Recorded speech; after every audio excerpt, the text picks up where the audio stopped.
Takže čus, já jsem GameTrail.cz a vítám vás u nového videa. Dnešní video bude takové herní ze hry Infektonátor. Určitě ji všichni znáte, je to mobilní hra a myslím, že se můžeme rovnou pustit na to. Takže dáme start.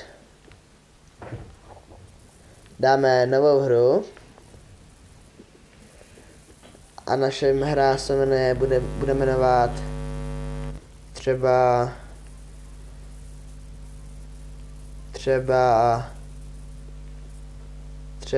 no necháme to prázdný.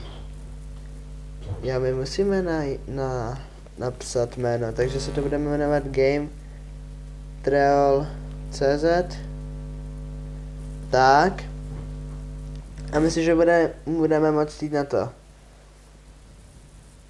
Prej máme poslat zombíka.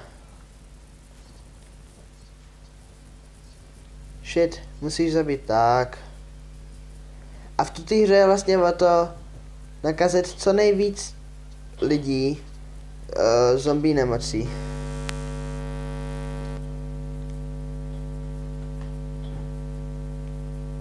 Jasný, teď nám to bude ještě radit.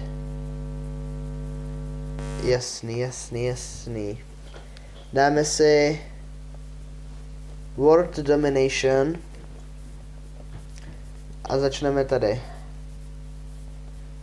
A musíme zabít 15 lidí, takže to nakazíme třeba tady.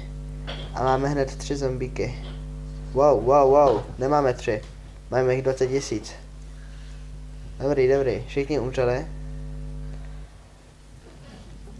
To je škoda. Tak, teď to jsou jakože nějaký noviny, kde říkají, kolik jsme jich zabili, kolik jich bylo nakaženo, kolik jsme si vydělali peněz a jak dlouho to trvalo. Teď to je laboratoř, kde se můžeme vylepšovat své zombíky. Tak, teď jsme se je vylepšili a teď si je taky vylepšen. Lifespan je docela důležitý, teď si můžeme vylepšit všechno, ale ten lifespan ten bude nejdůležitější.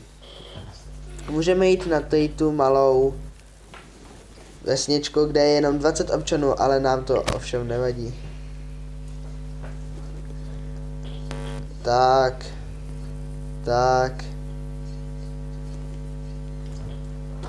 Dáváme si to docela slušně. Shit. Tam nám ho málem zabili, ale prostě to nějak nevyšlo, no. Nevadí, tak to zkusíme ještě jednou. Continue. A teď to stojí kolik? 3000, šetříme si 3000 korun na... Teď to je Santová vesnička. Šetříme si 3000 korun na obřího zombíka. Máme dost zombíků. Už nemáme ani jednoho. Super, proč ne? Tak jdem na ten ostrůvek, kde je taky jenom 20 lidí, nebo prostě to není nějak extra velký. Wow. Teď jsme zničili pár autíček. Teď nám vole 2 zombíci honí jednoho člověka. 365 korun, to není docela dobrý a není to ani špatný. Nechceme ani jedno. Já chci zkusit tady to velký. Tak jenom 20 lidí.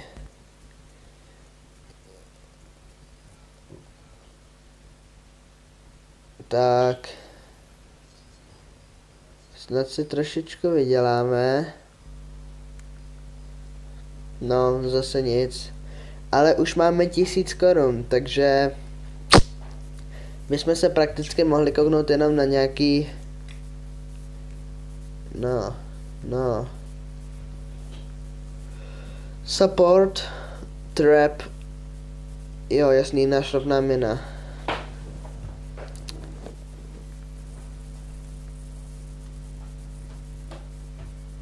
OK, takže teď bychom vlastně mohli jít sem na to. A nakazíme si dalších pár lidí. Jo, super, jeden zombík. To je přesně to, co jsme potřebovali, ty vole. Ty vole. Tak ty to bylo úplně na hovno. Proč je to úplně na hovno? Nechci to úplně na hovno. Tak šetřím, nebo nešetříme. Joha, to stojí 4000. Jety stojí 5000. A Grinch stojí 4000. Tady to je nějaký bomber, který stojí 12 000. A tady je pakír. Nevím, jak se tomu říká. To bychom si možná mohli vylepšit. Ale už nemáme dostatečné množství peněz. Teď musíme zabít minimálně 10 lidí. Super. Super. Super, rozrůstáme se. Takhle, kdyby to pokračovalo, tak by to nebylo špatný.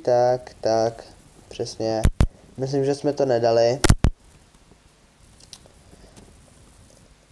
Singapur. Ne, nedali jsme to. Jsme lamy. Tak, já vám to teď střihnu a až budu mít 3000 korun, tak se vám ozvu. Takže jsem zpět a mám 3083 korun a koupíme se teď toho zombíka. Je to brut a má strašně velkou sílu. Je to takový obr, je to vlastně fotbalista nebo hráč rugby fotbalu. A jdem na to. Měl by vydržet opravdu hodně, tak snad se to ukáže i v praxi, nebo tak. Je strašně velký, vidíte, že prostě je větší než ty lidi. A vydrží docela dost. Vydržel hodně, myslím, že 4 nebo 5 ran od toho zaměstnance FBI nebo policajta nebo kdo do něj střílel. Teď bychom mohli jít nakazit tady to. Teď tu oblast, teď nám vybuchlo opět auto. Teď ten velký je hodně dobrý, ten prostě vydrží, zabíjí, silný je prostě nejlepší. No a teď bychom si mohli šetřit třeba na toho Il Kim Jonga, to bude nějaký vietnamský. Teď budeme chodit hodně k těm autům, protože mají docela dobrý prachy tady na tom.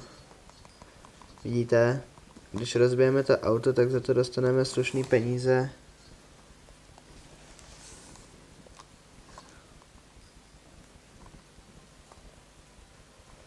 No ale opět jsme to nesplnili.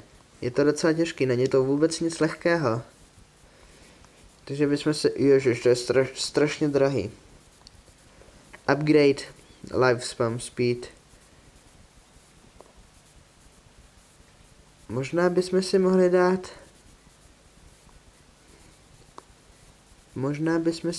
dát... něco jako je třeba vylepšení toho extra virusu, ale to je strašně drahý. Coin magnet nepotřebujeme. Možná si upgradujeme ty týpky za 650 a je to maximální level.